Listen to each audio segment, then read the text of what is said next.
Sometimes you have to be willing to ask yourself the very simple question, how do I love to spend my time? And that's it, dear Virgo. It's as simple as that. The only reason such a question can become complicated is because you allow your ego to answer it. And often the ego comes up with a myriad of different stories that are not true for you.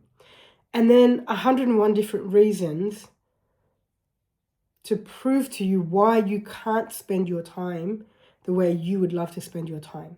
And a lot of the stories are connected to sometimes what you see on the news, or they're connected to situations in your own life growing up, who taught you what beliefs are handed to you, so on and so forth. And this is why it's really important to know yourself. This is why it's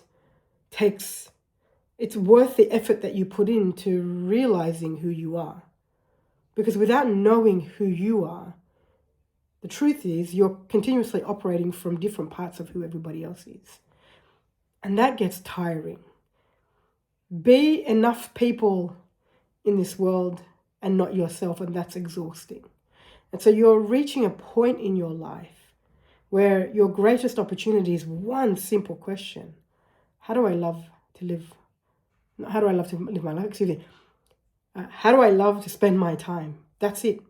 And my challenge to you is ask yourself the question and see what arises for you from that space of within, not from your head. And then I challenge you to be present with what arises for you, because that's then the next piece.